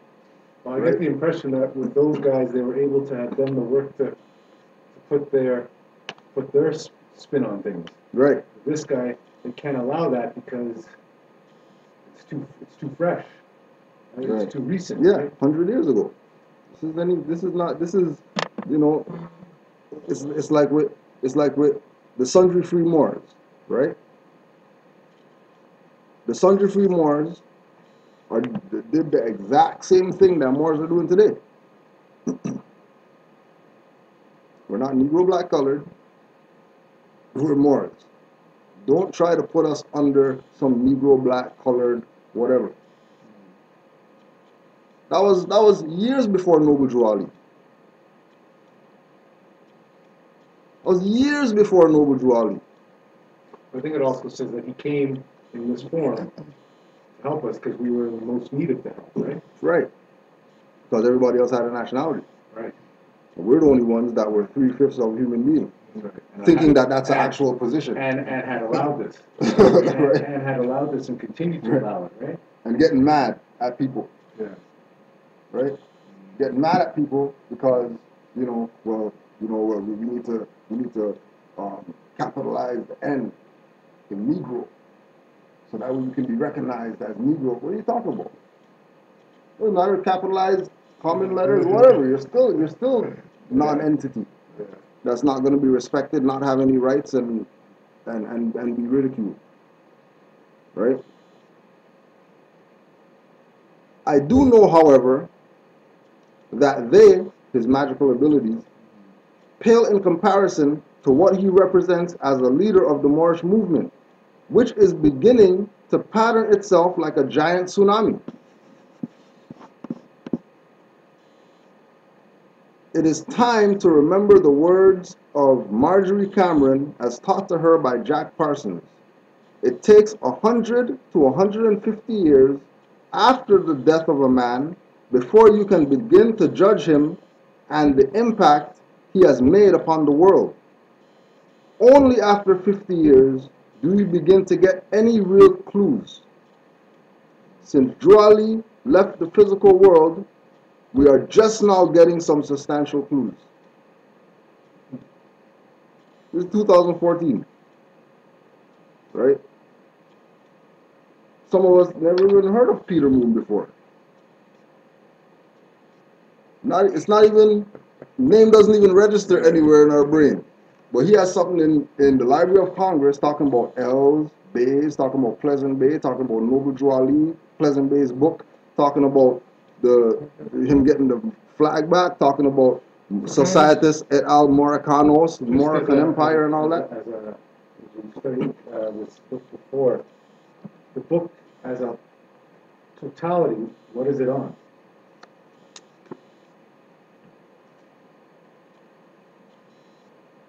In 1992, a new genre of literature was born when Peter Moon collaborated with Preston Nichols to author The Montauk Project, Experiments in Time, the story of a quantum time travel event demonstrably proven to have affected mass consciousness. To everyone's surprise, the quest to find out more about this quantum event resulted in serendipitous experiences of synchronicity that have not only continued to repeat, but have thrust the entire investigation to the threshold where myth and legend meet reality. The pace of this quest has afforded Peter Moon scant time to answer the many questions that have risen about his enigmatic background until now. The Montauk Book of the Dead is a tale of the intrigue and power which hover over the most sacral kernel of our existence, the secrets of life and death. Peter Moon not only reveals fascinating details of his years aboard L. Ron Hubbard's mystery ship, but gives the most candid and inside look ever at one of the most controversial figures in recent history. Basically tying in sort of some, well, I guess in his first book, a scientific event which connects, has a connectivity to the whole civilization, and then morphing it into this L. Ron Hubbard, which we understand is connected to this whole movement as well. And then somewhere in there, obviously connected with the Norse divine movement. Right. Because So if you look at the symbiology, right, to quote our friend Rick yeah, there, then you realize that if this is in his book about that, what's that saying, right? exactly. And he's making comparison. He's making the comparison, or he has parallel L. Ron Hubbard, who's a Scientologist, right? Scientology and all that stuff, and why adopted? At this point, but At this point, yeah. right? They adopted Scientology. Okay. Well, Peter Moon is making the parallel between L. Ron Hubbard and Noble Drew Ali and their teachings. I know. Yeah. But then I'm saying in his first book, it's also, although I don't know if the first book, what the first book pertains to, but he talks about some sort of quantum time travel thing, event. which then sort of has all of us connected, the serendipitous things about events happening that connect with everything. Right. Right? And then tying into our civilization. So then bringing that to the greater thing, which then ties back to sort of where we've come from, and what we're about. And then if you tie that into what the prophet tells you about it all being connected, and about the fact that basically, reading another book that we got at Noble Drew Ali Day, which is that time is only relative to us. Right. In this form. In the spirit form, that's why prophets do what they do, because they've been in the future. They've been in the future. Right? Our so-called future. And they've been in the past. Which is that whole synchronicity and all that stuff again. Right? So the perspective of the lesson is, crazy. Peripheral vision like this. Yeah. Not, like this. I think it's not, what do they say? Linear is how we think, but how they're thinking is sort of non-linear. Yeah, they're thinking beyond linear. Way beyond linear. Right? And when we consider, like, we have to, like look at, like, for example, everybody, people are gonna bash, NOI, right? Because well, why they letting the Europeans, come into the NOI and teach Scientology and all that? Well, Scientology is more science. Who you fooling?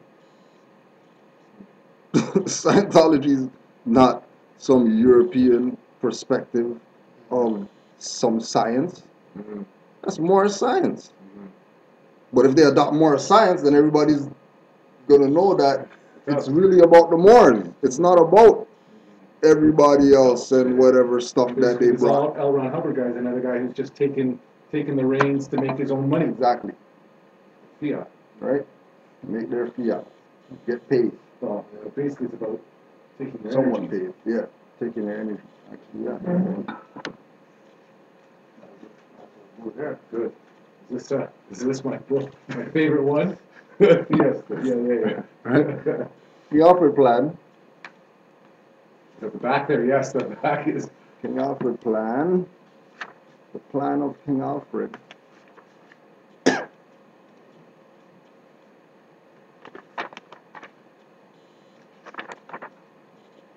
Remember that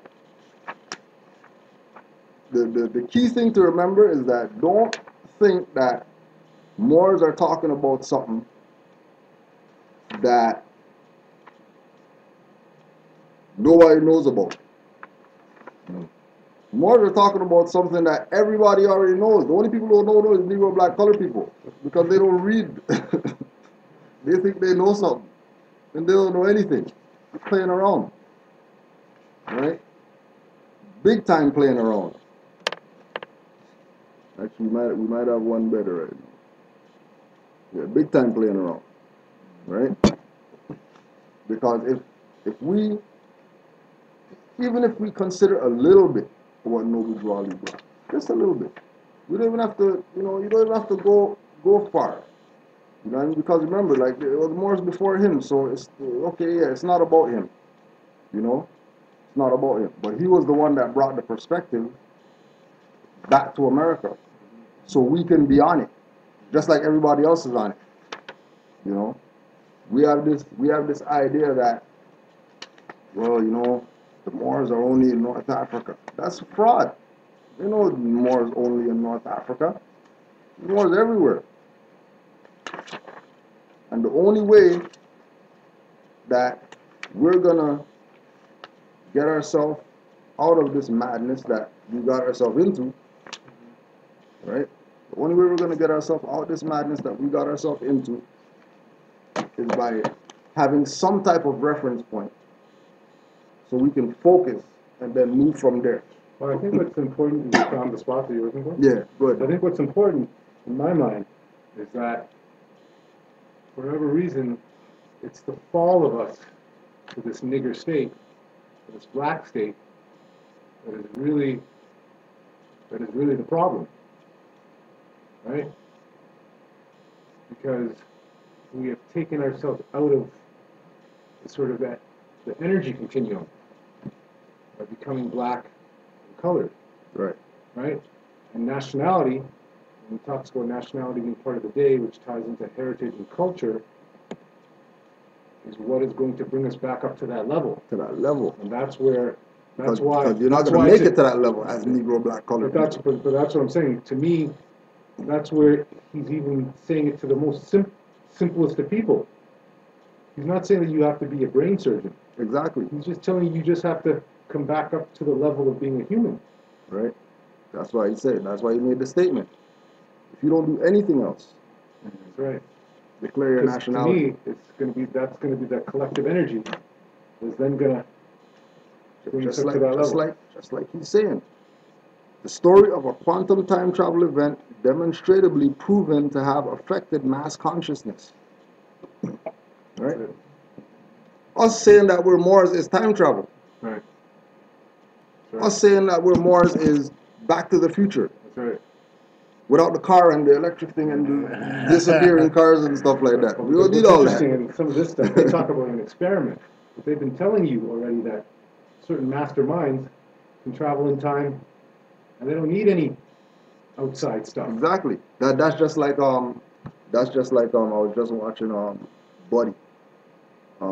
King Noble. Okay. King Noble put out he has this new thing out now, right? Is that a rapper? No. This is one of these clown ass people out here.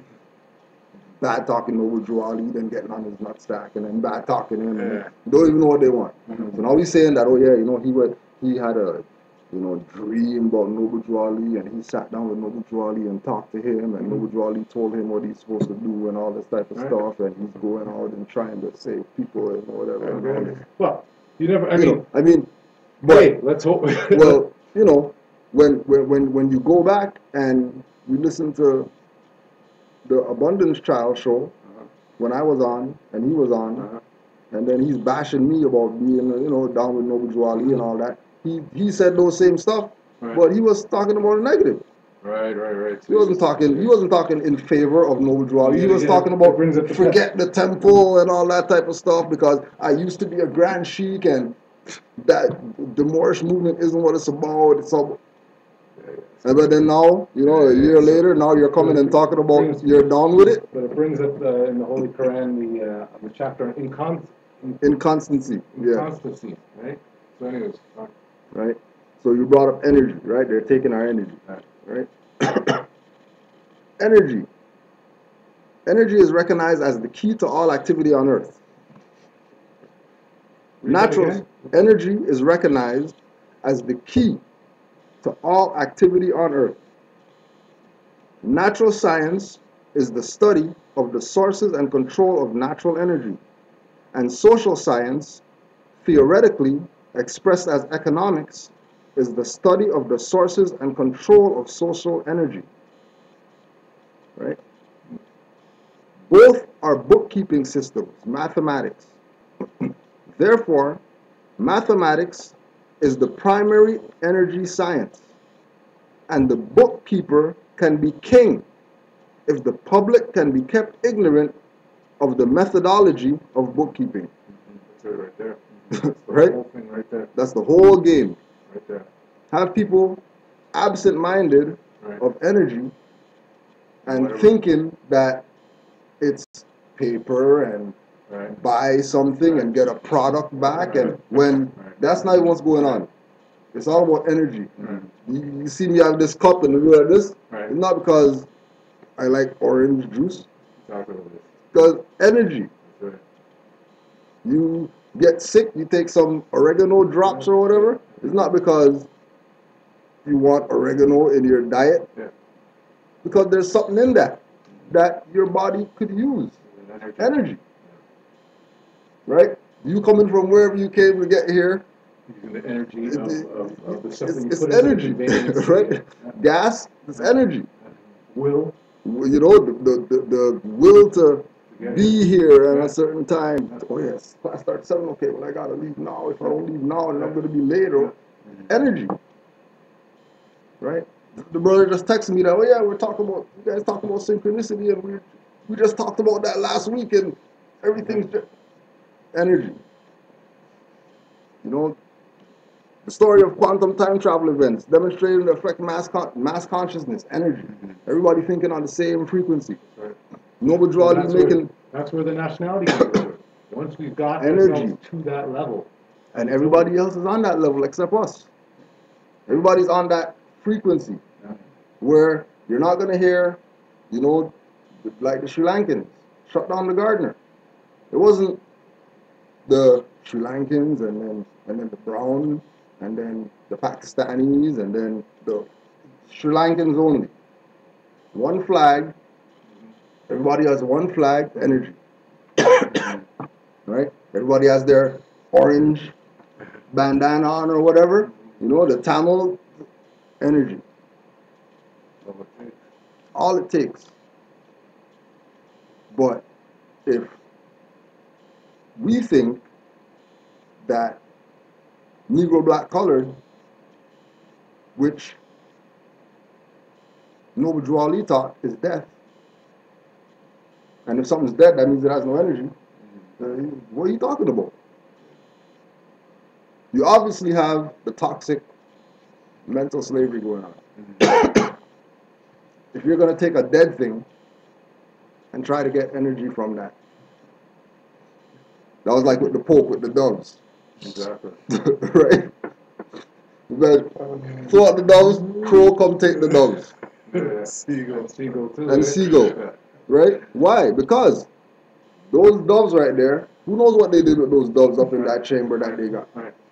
Talking about peace, doves. Well, that's what I'm saying. Birds know what's up. Yeah. Just like tsunamis coming, everybody's heading for the hills. Yeah, yeah. And then Or all the animals are heading for the hills. and then stupid human beings are, oh wow, no, the ocean's like 50 miles that way. I wonder what's going on. Let's go look and see. Oh, look how far we can go out in the ocean because you know, watch the animals running for the hills or whatever. Right? Well, that's what it is. It's mass mind control that's been going on, right? Super mass mind control. Right? So read the whole part again. Energy is, and this is just a little portion. Go to rvbaypublications.com and go get yourself King Alpha plants. I think it's $10, $15 or something. It's not gonna break you. It's one split. Right? Just pull out on a split, pull out on a 6-pack or whatever, and go get King Alfred plant. Right? Because we're not gonna read this whole thing because our purpose is to inspire people to do some studying, right? Energy is recognized as the key to all activity on Earth. Natural science is the study of the sources and control of natural energy. And social science, So that last part about natural science thing? natural science is the study of the sources and control of natural energy. And social science, theoretically expressed as economics, is the study of the sources and control of social energy. Just to interrupt there though, it's interesting how they put natural science Right, as this thing that's set, natural science. right, The study, and then the control thereof, you could say that's to do with water, sun, right. these things.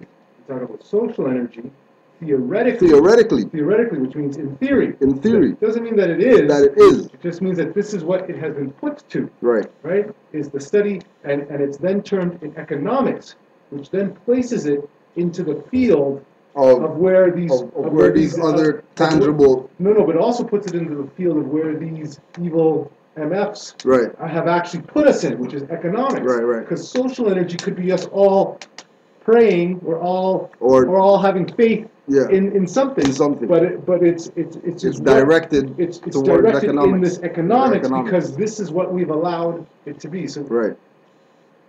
Both are bookkeeping systems, mathematics. Therefore, mathematics is the primary energy science, and the bookkeeper can be king if the public can be kept ignorant of the methodology of the bookkeeping. So yet again, what it states is it just states the fact that there's a process out there that can be controlled if the person who is in control of it keeps you in the dark as to the method that he's using. Right. And that being mathematics. Right. Which what we know is for most of us, niggas, blacks, and colored, Exactly. we are in the dark about a lot of that. Plus, they're not bringing you into that stuff. Exactly. And you know, why would they? Because to them, we're not there. But interesting enough, it doesn't even state that. What it says is that the bookkeeper, it doesn't put that into it. I'm not saying that that's not. Yeah, what it does put into it is the fact that I can be king if I just don't let you have those 4 books. Right. See what I mean? So it's more about a choice of me saying, I'm going to be king. I'm going to be king by keeping you ignorant. Keeping you ignorant. Which is what which connects to all of this too again. Right. Which is the fact that they have a choice to inform us of a lot of this stuff. Right. Right? Right. Okay. All science is merely a means to an end. The means is knowledge. The end is control. Beyond this, only one issue remains. Who's going to be in control? Who's going to be the beneficiary? That's it. Humanity or select few? Or select few. And the only reason why select few is because we gave that up. We gave up the position of power. Well, obviously some of that has to do with some karma stuff too, right? Yeah, most definitely. Yeah. Yeah. Right? And all the carnal stuff, no dualities, calling ourselves something that we're not, you know, following something called religion, Christianity or whatever, you know, when we're supposed to give that back to the European because Christianity has nothing to do with us. You know, it's for their salvation, not our salvation. We have our own stuff that we're supposed to be getting down with, right? And again, you brought it all to us. But if we have the mentality that we got it all, right, you know, but then when we look out there, you know, people are sleeping on the street for sneakers, and we're talking about, yeah, we got something.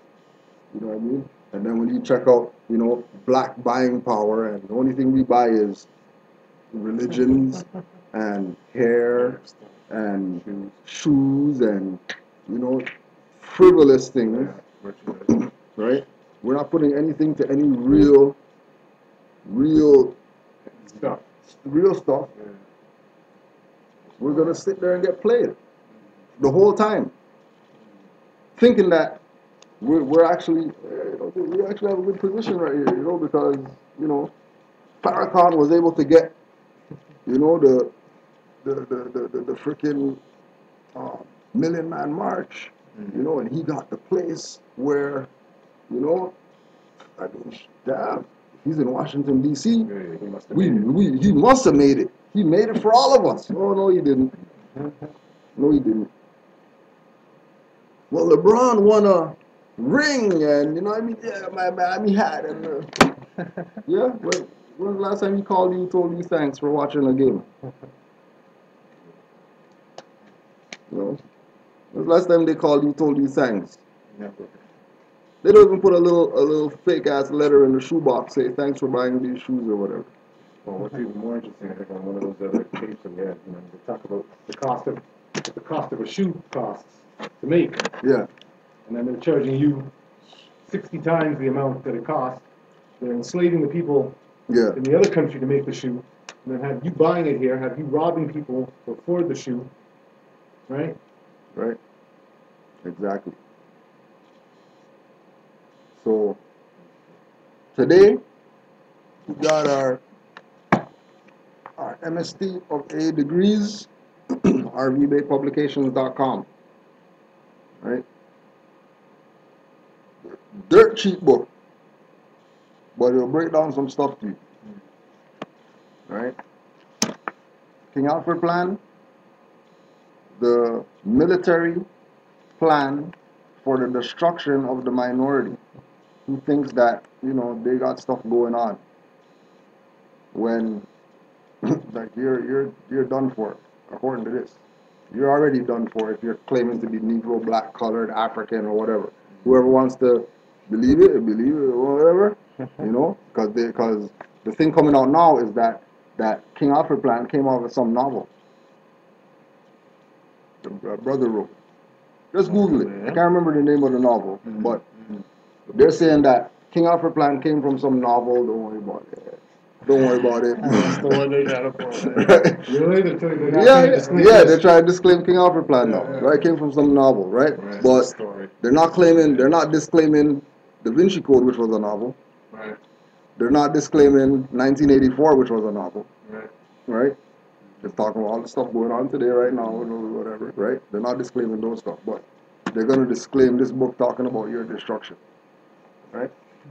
The treaty book, Treaty of Peace and Friendship book, again, rvbaypublications.com, and understand, you know, we're plugging them because we're now on that website, Canaanland Moors, look us up.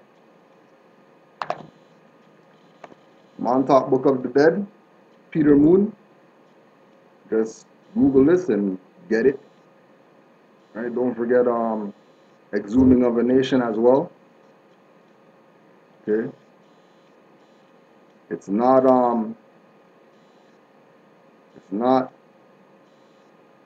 something. Actually, this is what you should do. Call the Library of Congress. Call the Library of Congress and ask them. I'll give you the number again. Library of Congress catalog number, so you can go check. 200-592-1593. Right? Biography and autobiography, religion, Moors. Library of Congress control number. So call the Library of Congress, ask them about Montauk Book of the Dead, Peter Moon, and if it's in there, you should probably run out and get this book. Because if it's in the Library of Congress, then you know that they're not front.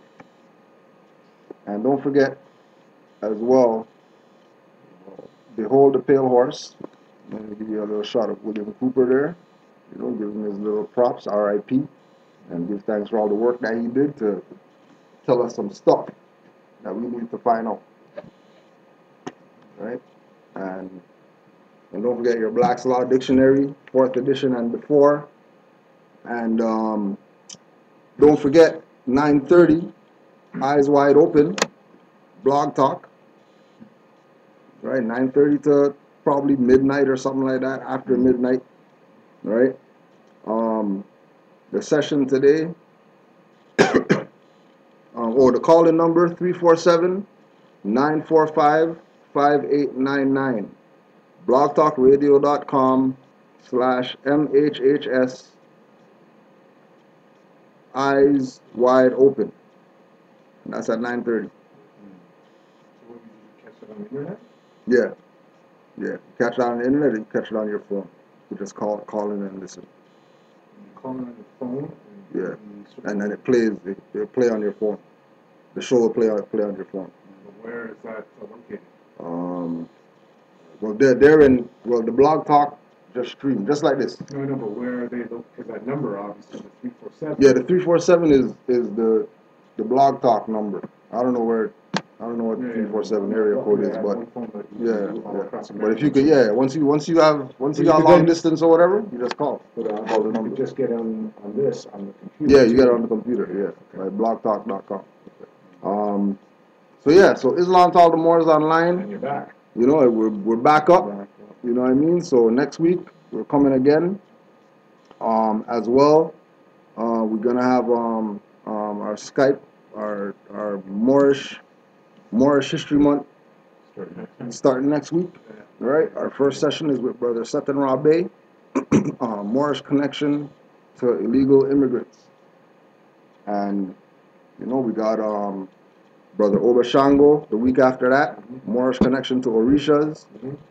And then after that, we got Brother Daweed Aliel, Moorish connection to the New World Order.